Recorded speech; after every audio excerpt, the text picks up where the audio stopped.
Hey, good afternoon. Glad you were able to join us this afternoon.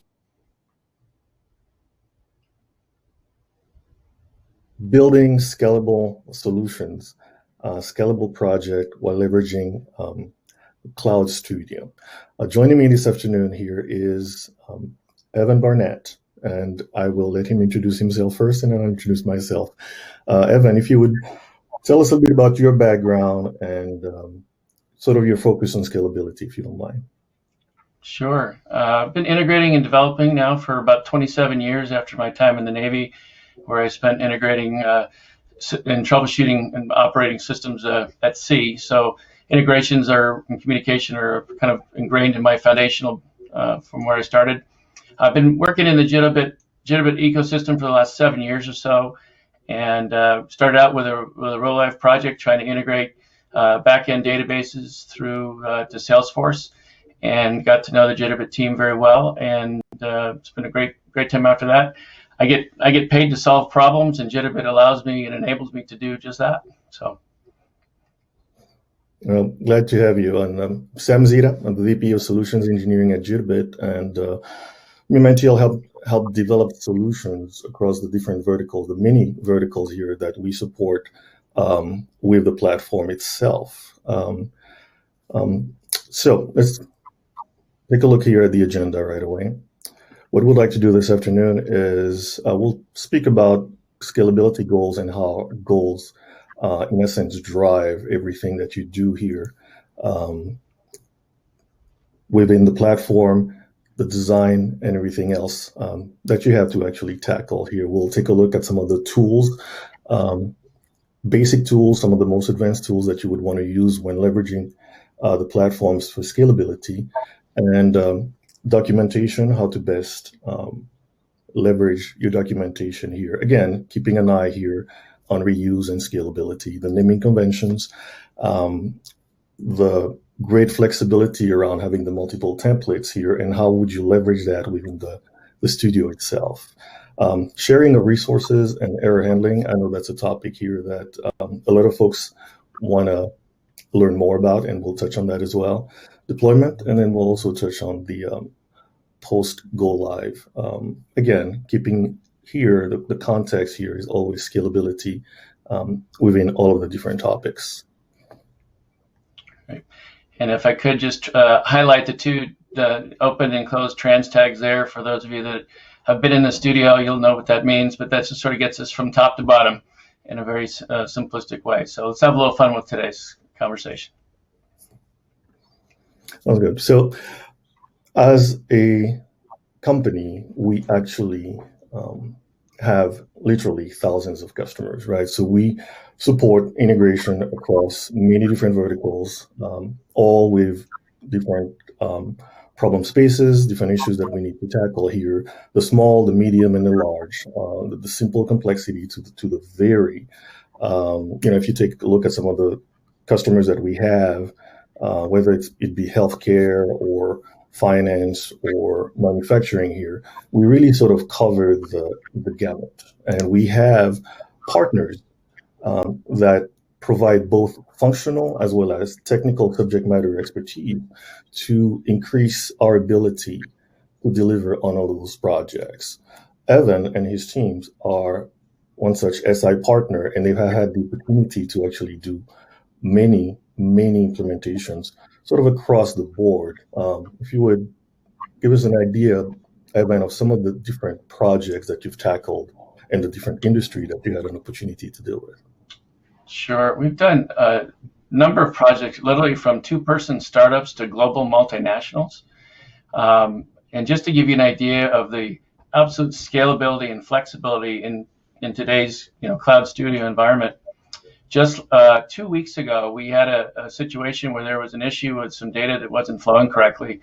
And it was multiple entities, multiple divisions across the globe. We were able to identify it and get it to the right help desk. So we identified it about 2 o'clock in the afternoon. By 9 p.m., I got a phone call that it had been corrected and the challenge had been moved over to a QA environment, and was pushed first thing the next morning. and we got it back into our hands literally within 24 hours to help move the project along. So that scalability and flexibility of the Jitterbit platform, you've got partners, you've got clients, you've got customers of your customers' clients on the platform now. And that's the kind of expectation of speed and scalability that is out there today. And I was listening earlier to some of the other keynotes, and they were also indicating that the buying experience of a B2B customer today is really modeling the one of the retail customer or the B2C customer, and it's about speed. It's about solving problems when they come up and getting them done efficiently. As far as industry goes, we seem to have a lot of experience lately in logistics and operations, moving products from pickup deliveries to different warehouses, helping them with their financial operations of those moves. We've done a lot in the telecom space. We're doing a lot in the help desk space as well. And again, the flexibility of being global. We've got people around the world that we call upon to help get projects done. So we're able to follow a process to get the projects done quickly. So without the cloud, we wouldn't be able to do this. And obviously, with the pandemic, working from home, we're able to service our clients globally.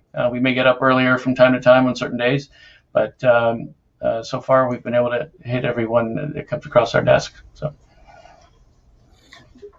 Evan, obviously you've had great exposure across multiple different endpoints. So tell us a bit about the scalability as it pertains to multiple endpoints, if you would. So I put a bunch of hashtags here on, well, what is the real goal of the projects, right? Are we trying to have more integrations to drive more revenue? Are we trying to reduce systems, lower cost? Do we need to connect to our partners or our customers or their customer's customer, which we're actually doing a lot more work doing that now, where our customer and we're handling their customer's operation, and we're actually talking directly to their customers on their behalf. Do we need increased training to get that across the internal enterprise or the customer? So we kind of train the trainers so they can take it from there and help them build these libraries of templates, so we can, what I call lather, rinse, repeat, just be able to go in there and do it. So we have a couple of metrics that we focus on. We call it STTI, which is the shortest time to integration.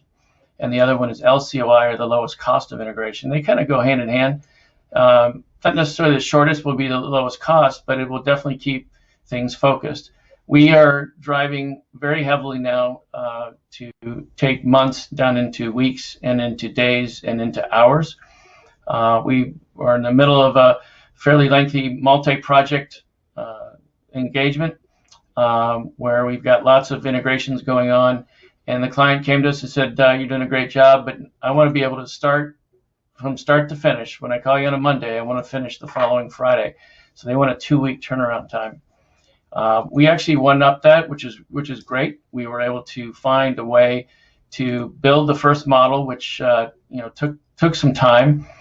Took anywhere, depending on which model, anywhere from 40 to 80 hours. But the second round to turn it around back to the client was about 90 minutes. And so that kind of scalable model allows us to take those templates once we know the endpoint very well, and now we have to just connect it to the other folks' endpoint or their customer's customer endpoint. So, go ahead. That's great. So how do you believe that Studio help you position for scalability, the Cloud Studio? So, yeah, the beauty of Cloud Studio is the logical flow of how it's set up. So on the left-hand side within the Studio, you'll see workflows and components. Those are business terms. So when we talk about low code or no code, a business person could come in and actually fill out the project plan and put that right into the workflows, and then turn that over to an integration team and say, this is what I want you to build, and put in notes and those types of things. And we'll talk about that in some of the documentation as we go forward. The other nice thing is you can see the runtime status within the screen of the operation that you're looking at. So you really don't need to transfer over to logs all the time. You can just let it run and come back for that. It's drag and drop, which really is great. And as the marketplace, as was announced today, is growing and more connectors are being built, and you can literally drag them over, set them up with WYSIWYG, just making sure you have the right credentials. there's no downloading of software. So as far as maintaining software versioning, it's all taken care of in the cloud as the pushes are done. Backups and versioning control, I mean, go on, but those are good ones there. And then the last one, which really is tied to Cloud Studio, is the APIM manager, and that's the flexibility to be able to create your own API endpoints on the fly. If we have an endpoint, a SQL Server as an example, we have credentials to get to it. We can set up an endpoint, expose it with authorization out to the world for other people to consume and hit very, very quickly. So it's about speed, it's about flexibility, and it's about uniformity of the flow of how it works. Is really the scalability positioning of Cloud Studio. Great. So I know you mentioned scalability goals, but how do the goals help you drive scalability? So by having those goals, we know what we're trying to achieve. If you look at the hashtags that I put there, sometimes they're revenue based, sometimes they're cost based, sometimes they're investment based when you talk about trying to grow with partners and customers. And this whole concept now of the customer's customer is really growing. And Jitterbit's team has put an incredible focus on that. So it's challenged me to say, how do I provide services to do 1,000 integrations in a 12-month period? Well, I can only do that if I follow simple processes. So I do that by, what is the goal? In this case, the goal is there's 15 go lives in the next month of June. How do I get that done and manage it? Well, what we do is we focus on the process, and if we get really, really good at the process, then the ability to repeat that process, depending on what the endpoints are, gets better and better. Okay. So you have some numbers here that are sort of pretty impressive, at least some of the goals you're setting for yourself. So it's great to be able to take something that took 2 weeks down to 90 minutes, but what are some of the skill set here that you believe are necessary in order to actually be successful at leveraging Cloud Studio? Yeah, great question. So the first one is, just like in any kind of project management, we need to know what the steps are. So we make sure we break it down into 6 steps of how to do the integration. So number 1 is credentialing, mapping, which is usually the can be done mostly on the client side if they have the expertise to do that. If not, we can help move that along. Then there's the development phase. I call it the hot potato. As soon as we get it built, we want to send it right back to the client for testing. And that's really where things kind of, from a scalability perspective, really kind of hit the road, because that's the first time the customer starts to see their data, what they think is the data from the mapping, actually showing up. And then deployment, and then project closeout. But the skills necessary to do all that, once you get them trained on the process, is having an executive sponsor to help model and be able to be the arbiter of some of these transformation decisions. Are we just moving data across from one system to another to replicate it? Are we doing some business logic on the fly? Those types of things. People need to be at least knowledgeable of JavaScript. You can have 1 or 2 people that are experts in JavaScript, but not everybody needs to do it. We're working on a project now on a finance integration, and the accountant is able to write a sentence: I need this to work this way. This object needs to do this. And that's what we get from him. And we take that object, we put it into the code, and we map it. And he says, okay, if it's this date later, I want it to go this direction. If it's this date or later, I want it to go that direction. So we're able to take those words from the business SMEs, subject matter experts, and put them into the code and logic, and then have the integration team build it. And then, of course, obviously, the most important one is having that endpoint expertise. Who has access to it, can give access to the integration team. And then the other piece of that is, do they understand how the data is structured? If we're working on a project for a large university, and there's a lot of related data, and the decision was within SQL, for example, to build stored procedures to give us the views, and that was easier for them to give it that way instead of having Jitterbit go in and code it. So they presented, this is all the information I wanted to pass anyway, so I'm just going to tee it up. They give it to us, and we move it over to the other system. And then, of course, background in Jitterbit. Jitterbit University is a great foundational place to get started in Cloud Studio to allow everybody to talk the same language of Jitterbit. Great.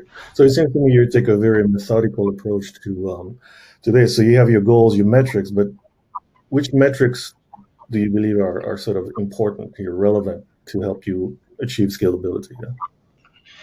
So it's funny. A lot of times the business will say, "Well, when can we go live?" And I would say, "Well, when can we get it tested?" So, we have a couple of metrics that we track. Number one is what is the desired go live date.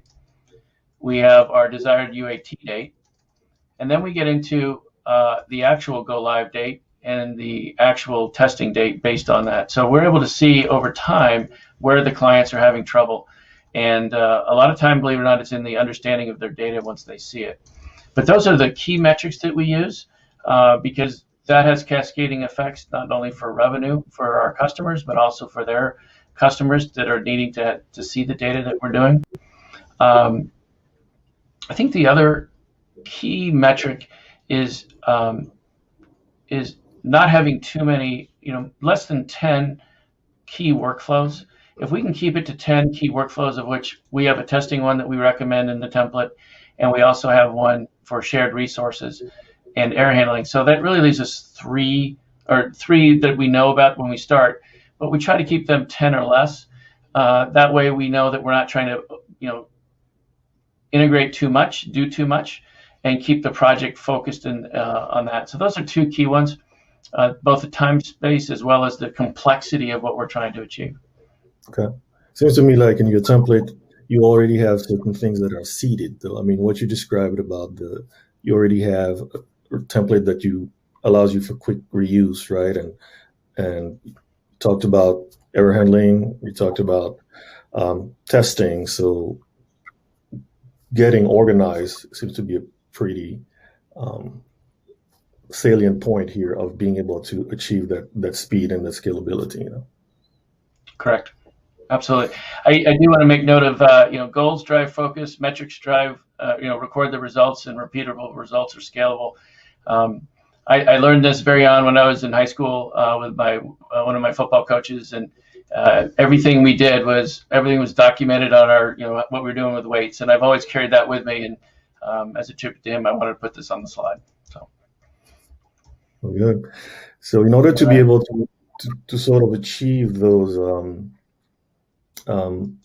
metrics, that speed that you have and the repeatability, obviously you mentioned the skill set, right?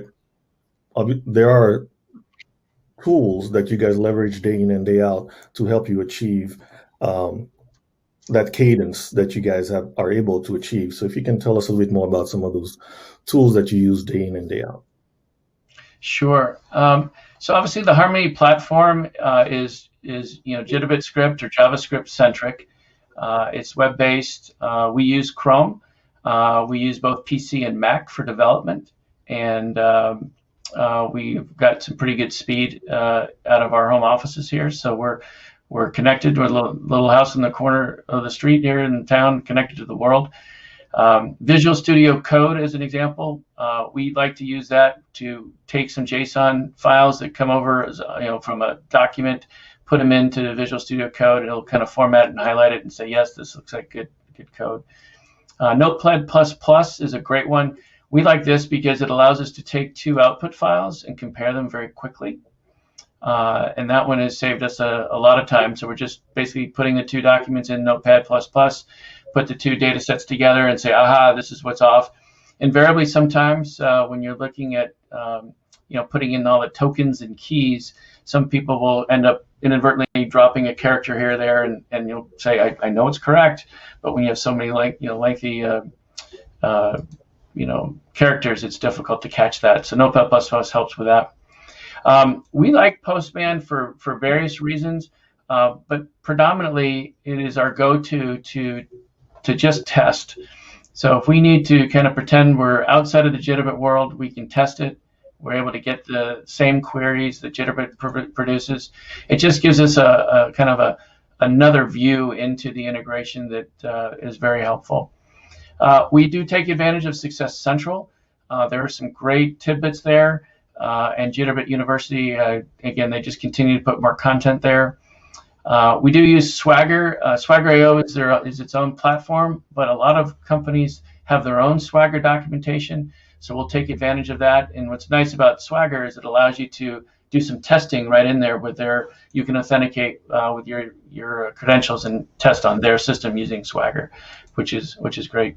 Then the marketplace, obviously, that just came out today and is being announced, and then Jitterbit support. If there's something not functioning the way we believe it should, we'll put a ticket in, or we'll put a ticket in on behalf of our clients to do that.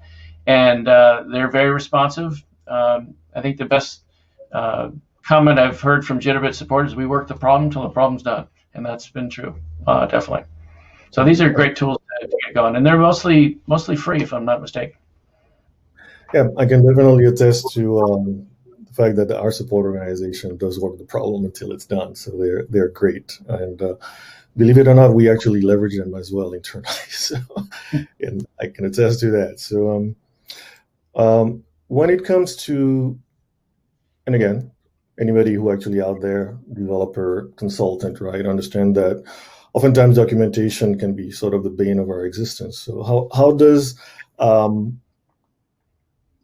Cloud Studio, how do you leverage Cloud Studio in order to provide customers and yourself, right? Because we need to go back off and make changes, or you have multiple developers working on the same project. So how do you leverage what Cloud Studio puts at your disposal here in order to actually allow you to have concise, precise documentation that you can leverage?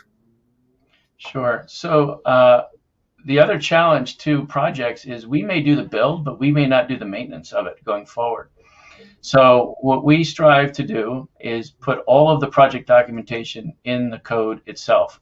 So it stands alone as a unit. If somebody were to come in, there's a first operation with a script in there, and we just put the comments in there of the project documentation. And it's helped us tremendously on just the overall management of the project. You'll see here comments in history with dates. And here there's just notes say we added new fields per the director of IT. In addition to not only at the top of the project, but throughout the project, when we're doing testing, we will actually take the email thread body and put it in as a script. And we do that for two reasons. One is that shows that we got approval to make the change. But two, it's how we can take the verbiage that was written in business terms and variabilize it and say that this word in that email means this, and we can relate to it to the comment up above. And that has made it really easy when they say, hey, the project now, when I talked about the go live date, the projected go live date and the actual go live date, we've had in there multiple email chains that says, change it to this per director of IT, change it to this per the CIO, change it to this per the business. And so we have that thread in the script on these challenging ones. And that's helped us a lot say, well, which one is it? And then we put it back on the business for them to determine what they actually want us to put together. But it's very simple, //, and away you go. It's nobody likes to talk about documentation until you need it. As long as you can put an encapsulated project together with all the documentation in there to reference it, that's great. For the larger projects, we do recommend a lot of Scrum projects will ask for documentation as well. We can just copy and paste that, put it into a final document for them. But know that as this goes live, now the people that are maintaining the project code base can come in and do the same thing. It's all laid out in the same way. They can add dates and times of what they were asked to change and why and by whom, and go ahead and make the change and redeploy it. And that obviously you see the deployment history of when it moved, but now you know what has moved as well. Great. So this is a bit of a pet peeve of mine, actually, naming convention, right? So my team certainly can attest to that. I think you guys very much sort of are adamant across your team, having seen some of the work that you guys do as well. So what are some of the advantages here that you see from a naming convention perspective in terms of scalability, that is, though? Yeah, well, it's I described this to a teammate the other day. I said he was a big hockey player, so I talked in hockey terms, of which I was not a hockey player, but I knew enough to say, you knew what the signals were to come off the bench and hop on the line and get out, and you knew what your time schedule was, and you need to understand what the other teammates are doing. And the only way you can do that is if you have a common language base. So when we're building our operations, we always talk about what's the system, what's the object, and what's the action. And if we can always talk that way, it helps when we do troubleshooting. I'm dealing with this project, this integration system, this particular object, trying to move invoices, and I can't get the search to work. That helps us in our communication to minimize the back and forth of, well, no, that's not really what I meant. So we've and we continue to work on it. It's an ongoing process to get the communication, working that way. When it comes to templates, it's very important that we highlight them as templates. We give them a double zeros, and we capitalize in all caps the word template, so people know that that is something as a reference point only. Of course, when we have templates and we do upgrades to projects, we want to come back and modify those templates. We create a separate environment now for templates only, and then we also back those templates up to our systems backup drives. When it comes to operations, we always number them, and we also say what we're trying to achieve in that operation. So get accounts, get customers, get invoices, and we're very clear, kind of like a sentence, right? In this case, it'd be an action. I'm trying to get something here. What am I trying to do? And the numbering of them will help, especially within Cloud Studio. When you're doing drop downs, you may not be able to see if you have a lengthy operation name. You may only see the first 25 or so characters, and this numbering will help you remember, I'm in this operation with this number. And so we'll go 2.1, 2.2, and those types of things. The other really important point, and I know they talked about it in the other one of tips and tricks, is just making sure that your variables are clean and understandable. We do them by system and field. So NS is NetSuite, NS_secret_key is that way. Salesforce usernames, obviously email too, are variables out of Jitterbit. But by doing it this way, we're again able to cut down on the miscommunication, which helps our communication overall. And that's really an important point. We have not gotten to the point of what we call data governance, but we are getting to the point now where before we present to the client, we will do an internal peer review to make sure that these things are covered as we continue to advance. Understood. When you mentioned template here, so which I'm glad to see, sort of near and dear to my heart, right? How do you believe that Cloud Studio allows you to be more efficient in the management of templates where you have multiple files, right? So what are some of the tips and tricks here that you could actually share with us as to how Cloud Studio allows you to make better use of templatization? Yeah. So when the projects are rolling, we actually, a very interesting project with this kind of large, they've got 100 projects for us to do, maybe up to 120 in the next 8 or 9 months. We basically said we'll build the first production instance of that particular endpoint, and it could be Magento, Salesforce, ServiceNow, you name it.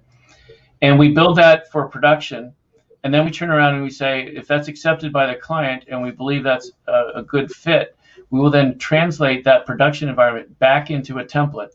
So now we get a 2-for-1 in our ability to scale. So anytime one comes in, we take the Salesforce to NetSuite project, we make sure it's production ready and tested. We then, once we get sign off when we're in production, we'll bring that back into a template. And that's my job as heading that up to make sure that we have the right latest code base in our template. There's been a couple of cases which are really nice where we've done some extra things in the production environment, and as we bring it down, we know that that's not a standard ask. So we'll comment them out, or we'll change the workflow name to say, add-on, not custom, not normal, but custom, or ask the client, those types of things. So we're able to continue to add to that template, knowing what our baseline is and what some add-on features could be. The other nice thing I put on the screen here, you've got all the project setting logs and variables, and the one we use a lot there is export. We export a lot, and that's okay. That's how we kind of keep our backup, so we know where they're at. But Cloud Studio is our main focus point. But without having that template process in place, we could not scale to 1,000 or so projects. And we're starting to see clients come to us. I've got 40 here. I've got 100 here. We had one start out with 60, and now we're on our way to 120 with them. So there's a lot of opportunity to use Cloud Studio and manage it. Like I said, we put in an environment just for our templates, and environment for our dev environments. And that way, that gives us kind of a little bit more control to see it within Cloud Studio, and then obviously the backups. Nice. So sort of a divide and conquer approach, right? Yes. Great. Earlier on, you mentioned, when I was talking about the fact that you had this templatized framework that you use, one that actually leverages shared resources, right? So it's obvious that you guys do leverage quite a bit a shared resource model. If you can speak a bit more here for sort of the attendees, how do you go about leveraging shared resources within Cloud Studio? Yeah, it's really interesting as projects evolve.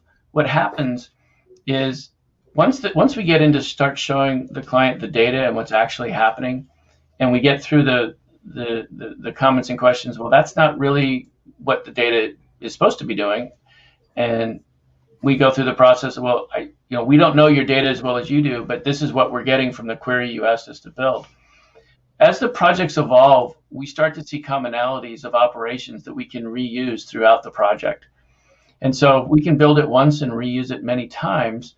That gives us the ability to scale and cut down on time and costs for the client. So it's something that evolves. You've got the project team, both the development as well as the project management and the business kind of need to be aware of what to look for. But as we do, we kind of keep each operation in amongst itself and each workflow. So we're trying to solve a problem within each workflow. But we have a workflow for just those shared resources. So if we're doing different types of GET calls to different end source systems or endpoint systems, this allows us to have a workflow of just these shared resources and just drag and drop them over when they're ready. But it really, to scale with this, you've got to understand, well, is that truly the same data? Is that truly the same operation? So there's a little bit of vetting that needs to go on with that. But once you get it rolling and you start building the templates with those shared resources, it's kind of compounding effect. I'm not only using a template, but I'm also using shared resources on top of the template. So it definitely speeds things along.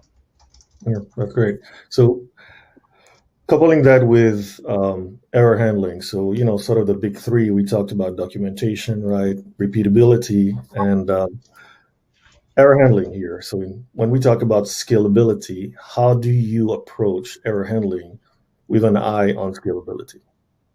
Sure. So there's three things that we focus on when it comes to error handling. One is just pure error handling itself, right? If an operation fails, what do we want to do with it? What are the business rules? Who needs to be notified? Does it need to go into a ticketing system or whatnot? So that's number one. And those could be anything from data coming in. We had a situation yesterday where obviously nothing had changed within the Jitterbit environment, nothing had changed on the endpoint environment, nothing had changed on the other endpoint environment, but no data was getting in and flowing upstream. Been there. Well, came to be that we took the file that came over and there was null data that was presented to us. And because the logic in that operation said move the data from the left side to the right side, we passed null data. Well, null data by the upstream system basically says, I can't handle that and shut down any further operations. So being notified of those types of situations is key. We did one really incredible project. You talk about scalability and data normalization. Large insurance company was getting in FTP Excel files, and they were manually going through and doing data normalization. And we built some scripts that went field by field based on their business rules, and would, instead of having a person look at it and go through and say this address has an extra comma in it or whatever, and it needs to be normalized. We built Jitterbit to do that logic, so we would catch that error handling before it even hit the upstream system. So Jitterbit would be the rejection tool of the data prior to moving forward. The other part of error handling is what we call exception handling, and exception handling is really key because those are the edge cases that happen once every so often, and then you find out that it actually happens with one particular department more often than not, and that's their norm. And so we've got to be able to capture those exception handling. We build those into our process of the business unit telling us, well, it's not really an exception, it's just a rule if these criteria are hit. And then the last one is really, really important, and that's what we call high value payloads. And high value payloads are really critical. They're zero fail type payloads. So if we're moving from client, endpoint source 1 to another endpoint source 2, there are actually 6 integration points where something could happen, and that's not even including the business processes within Jitterbit. So for high value payloads, we will build error handling at each point of transfer. So out of the source system, is the source system up, number one? Can the source system send, and is it received at Jitterbit? Did it get out of Jitterbit? Did it get received by the other target system? And then did it get processed? So there's a lot happening on those high value payloads. And then if there's transformation work within there, those are other things to consider. Once you start building a couple of those error handlings, you throw them into your library, you get the process down. So each one you come along, you start up with a template, and you kind of go through the checklist. Now, when you get to error handling, you have the conversations of saying, well, do you have any high value zero fail payloads that we need to be monitoring for? And that's one way of handling, using error handling and exception handling and high value payloads relative to scalability and templatizing your projects. Great.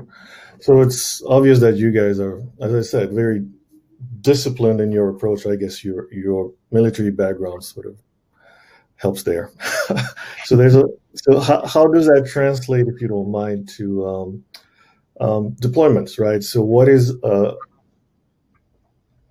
stereotypical deployment, if there's such a thing as, it's a stereotypical deployment, so to speak, and what are, if any, some of the steps that you take? Again, we're talking about scalability here in light of making sure that those deployments, you can do them better, faster, higher rate. Yeah. So I put on the slide here, test early. My wife and I have coached robotics, and one of the key things in robotics courseware is to fail faster. So test early is the synonym of fail faster. That is very uncomfortable for people to do. So if we can get data coming through as quickly as possible, they can start testing a lot earlier than the timeline, is written. So they may say, a sprint is down the road for 2 weeks, but if we have connection and we've got the mappings done, we should be able to test right away and start sending data. I mentioned today to a staff meeting, hey, it's like a hot potato. As soon as we get the credentials and the mapping done, send it right back to the client, let them start testing. So the earlier they test, the earlier they're able to see the data, the earlier they start to see their own edge cases that they didn't really know were happening, and go from there.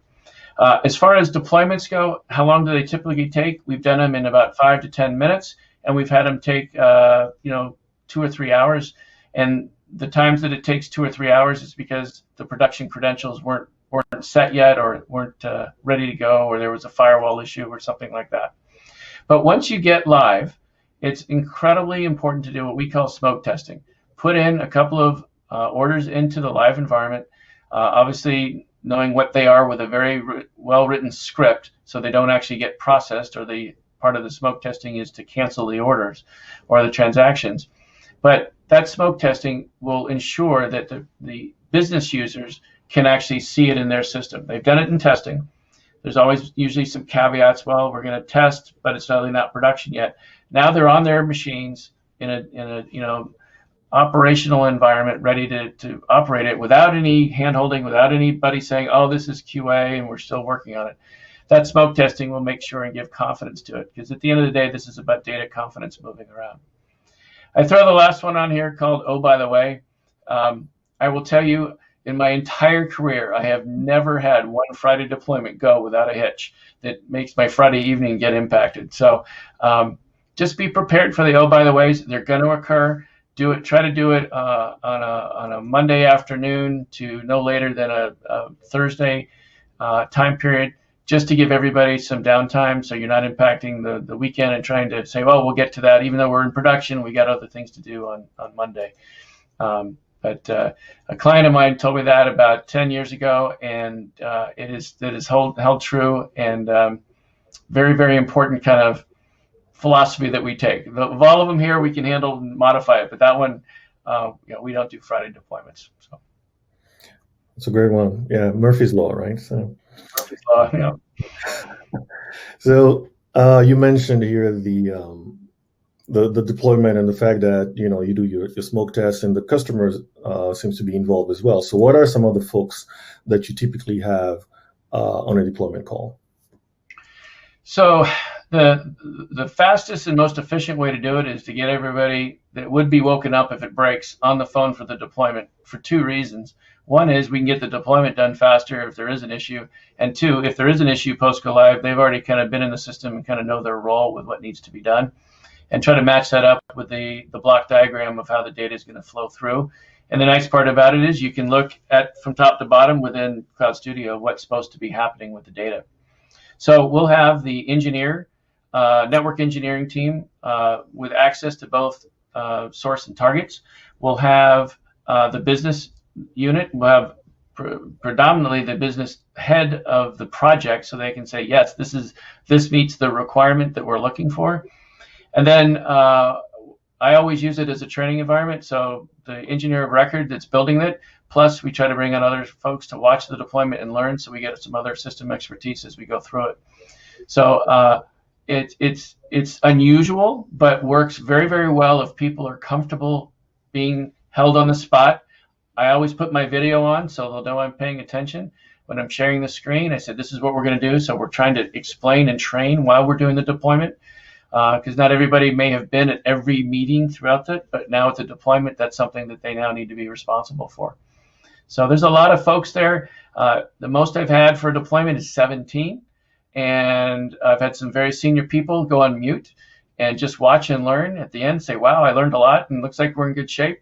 And the project sponsor and the executive team that's running the project say, that yes, we're all set and ready to go live. And then most importantly, make sure we've got the right phone numbers and communication plan. If something were to go wrong, we kind of let a burn-in period go for about 2 weeks. If we can get through 2 weeks without any major issues, we're kind of in a good state. And then we'll close the project out after that. And anything else, then typically it's something has changed in the source or target system from there. But yeah, that's a typical, very typical approach to get everybody on the phone. Sounds good. So that was from a process standpoint. So what are some of the insights that you've gained as far as deployments are concerned, right, when it comes to Cloud Studio and scalability? Yep. Yeah, so I put up on the screen here the different, when you hit the ellipsis there, you get to see all the different functions within an operation. What I like about this is you can just deploy, you can just run, or you can deploy and run. And that's a great way of managing. I am only making a change here. I don't want to wait for the whole thing to cycle through, and that can help with speed to get that particular operation taken care of. It also gives you a view to the logs. Of course, when you're running it, it'll show up underneath the lower left there of the operation. But that's another good one. What's also nice here is they've added the duplicate feature, so I can actually copy operations and paste them down. And then they show up as other workflows, perhaps, and I can move and drag and drop those workflows up and down and rename them. And since I've already built them, that's great. In the settings menu is where you actually start to connect. So that's where you do your on success and on failure, as well as any email notifications of that particular operation. We had a situation the other day where one of our developers scripted the on success and on failure, and that ended up causing some synchronous problems of trying to figure out, well, what's firing first. And when we realized what had happened, we need to train, hey, everybody, let's use the tools within Cloud Studio that force those operations to work. On success, and on failure, pretty clear. You can only put one in there. And so that helps drive the stability of the platform and makes it easier for, if there are any troubleshooting, you go to one place and say, this, in the error logs, I'm seeing this operation is failing. You can go back into the settings and double check it instead of having to read through a bunch of scripting. Right. So as much as we'd like to think that once we're deployed, we're done, right? Obviously, that's not the case, right? So post go live, right? I mean, we're still very much involved way past the go live. So what are some of the best practices here that you have implemented in order to help you, again, provide with customer with an outstanding customer experience, and also, again, be able to support multiple projects post go live, right? So keeping in mind that scalability here, the ability to do so. Sure. So the logs are very, very important.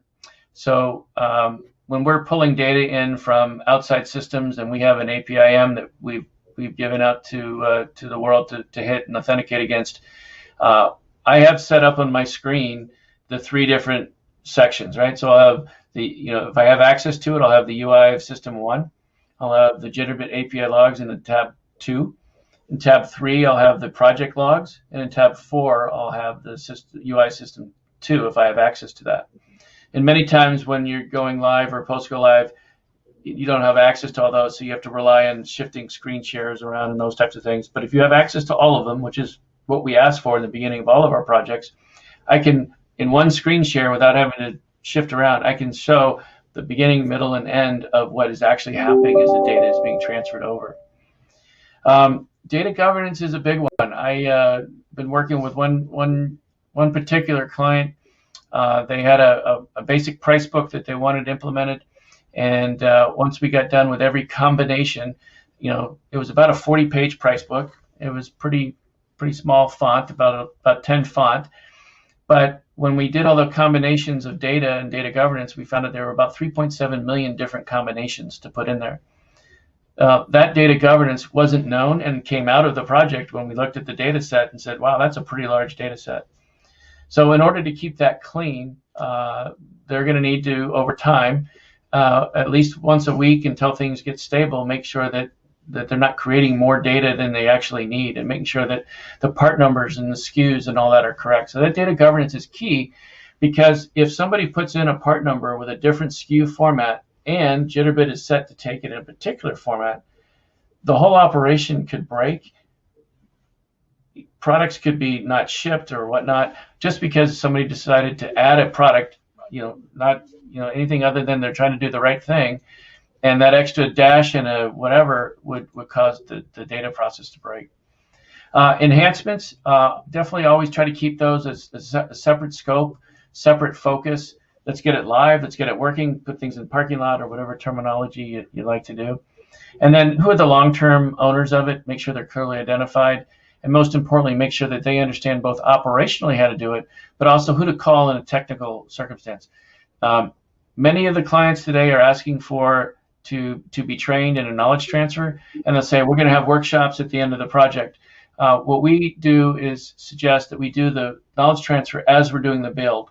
So we ask for 1 or 2 internal resources to join us in co-development, and we'll break up Monday, Wednesday, Friday, every day, Tuesday, Thursday, and we'll do an hour here, an hour there, or 2 hours, and we'll just block it for 6 weeks, 8 weeks, and we will build that live. So that knowledge transfer and questions come out during the build, and so that knowledge transfer, they're comfortable on go live date. If there's a problem, they can fix it. If not, if there's anything major, then they can give us a call. And the last line is, obviously, these always lead to the what's next and how quickly can we do it. If we're taking 2 or 3 weeks, which really over an elapsed period of time is somewhere between 6 and 8 weeks on average, and bringing it down to a week and maybe hours of integration time, that value gets communicated quite quickly, and other people say, well, if you can get it done that quickly, can you help me and my department or my company do the same? So it's always looking ahead is what's next. So. Well, thanks, Evan. The little bit about knowledge transfer, I like the idea of actually doing it, and so doing it as you build. Oftentimes it's hard to get the customer to engage as you are building, but certainly that cuts on the back end of you having to actually do the TOI post go live now. Okay, great. Now I think we will take on questions. So thank you. Thanks, Evan. Hey, Dan. Thank you. Hi, Sam. Hi, Evan. And hello again, Jitterbit customers and partners. If we're meeting for the first time, my name is Dan Moore, and I'm the Senior Vice President of Customer Success here at Jitterbit. As mentioned on the prior sessions, my role includes working closely with you, our customers and partners, and also with Jitterbit's dedicated customer success team members, including senior team members, solutions architects such as Sam and Evan. Our sole focus within Jitterbit Customer Success is helping you achieve maximum value from your use of Jitterbit. It seems we have a few questions here, and what I'll try and do is pull them up or I should say, Evan and Sam, you guys can decide who answers them. But one question, a common question. In Jitterbit API management, what is the difference between endpoints and APIs? Sam, you want to take that? Can you repeat that, Dan, if you don't mind? What is the difference in Jitterbit API management? What is the difference between endpoints and an API? The API itself take you straight to an operation, right? The endpoint will give you access to the connectivity, and from that standpoint, you will have that access to multiple operations, right? So one is a custom, the other one is one that is standard. Got it. Okay. Evan, anything you would like to add, or you good with that answer? Yeah. Another way I would suggest to look at endpoints are sources and targets. Like, where do we want the data to end up residing or coming from? So we always go left side, right side, source to target. And the API, we call it APIM, is the ability to project out to the internet a URL that gets hit, like Sam was saying, that takes you right to that operation. So when you hit that operation, it can go run an operation and go, okay, now go to the source system and go update the target system, or it could actually be the source system data that's coming in, depending on where it's coming from. So, right. Good question. So the custom aspect of the API is that it is, like I said, it is custom built, right? It is bespoke. And typically it is for a specific operation, a specific functionality, whereas the endpoint itself gives you connectivity into a specific system. Yeah. Yep. Okay, we've got another one in here that I think you guys have hit quite a bit here. In general, question would be, what do you need to do to be successful to provide for a successful rapid integration? I'm going to change this slightly and say, Evan and Sam, what are the top 3 things you got to get right for a successful rapid integration? Evan, you want to go first? Or Sam, you can go first. Sure, go ahead. Go ahead, Sam. So for me is readiness, right? So the very first one is understand the requirements, right? So making sure that both the customer and ourselves are on the same page, and that the requirements are crystal clear to both parties, right? So we understand the scope and we understand what needs to be done. Second, understand the resources here that will need to be brought to bear, right? Anything in project management has to do with making sure that you get all of your ducks lined up and you have all of your resources, right? So making sure that you do not get to a point where you get stuck. What that means is subject matter expertise, right? Having the right subject matter expertise at the right time is key, right? We're integrating platforms that you might or you might not be familiar with. Having access to folks that are intimate with both the functionality and the technical aspect of this platform is key. And last for me is making sure that we have the right skill set on board. Yeah. All right. Evan, you want to take a crack? Yeah, no, for me, it's speed is only based on the ability to get access to what you're looking for. So getting credentials and getting access to both the UI and the source system as quickly as possible. So without that, can't get there from where we want to start with. So, and speed is definitely one of the metrics that, when we go back to the dates and times of how we're trying to operate projects. So that's one. Number 2 is there has to be at least one person that understands the business logic that you're trying to do. You call them SMEs on the technical side, business analysts on the other side, to actually the business owner, to truly be able to make the decision, say, yes, that is correct, or no, this isn't that, or this is an exception that we need to that nobody thought about before. And the third one is, how do you close this out and fail faster, so that as soon as you get all the failures done, you get to say the project's finished. And they're not necessarily failures; they're just the issue log, right? You just want to get the issue log done quickly, because then if there aren't any more issues, then we must have met the requirements, and you just want to make sure that they're handled correctly. So, great question. Yeah, makes sense. There's another question in here. Oh, I'm sorry. Maybe I heard some background noise. There's another question in here, which is about how do we capture information and make it available broadly to customers, sort of as FAQs. And I'm going to say that there's actually a couple of ways that we do that. One traditional one, so there's actually probably three ways. One traditional one is on Success Central.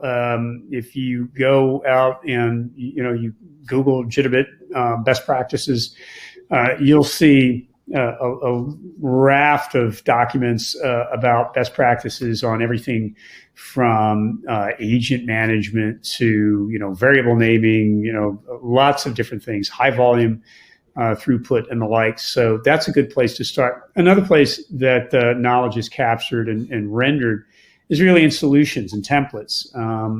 Both Evan and Sam have spoken at length about those, and those capture a lot of knowledge that we've gained over the years that can save you time, effort, and energy.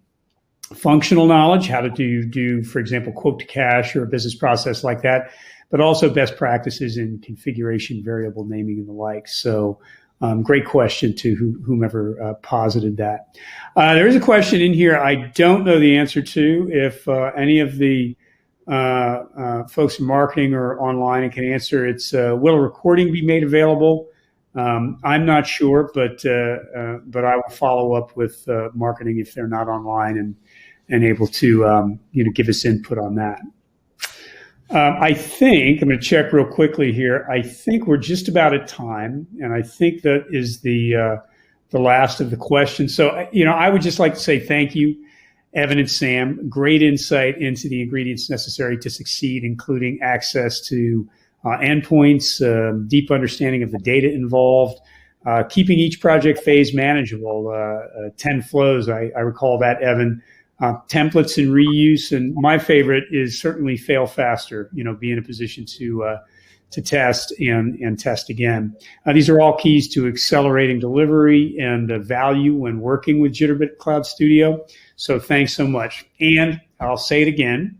I can't say it enough, actually. Thank you to all of our Jitterbit users, partners, and customers for your attendance and participation. We appreciate your support, your partnership, and your feedback.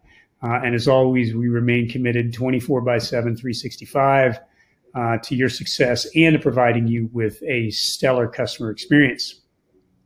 Just a reminder, if any of you would like to speak with Jitterbit Integration Architects, please visit the Success Lounge at any time during our event today.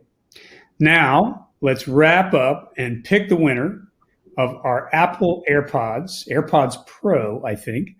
The winner is Daniel Diaz. Daniel, we will be contacting you after the event to make arrangements to ship those to you.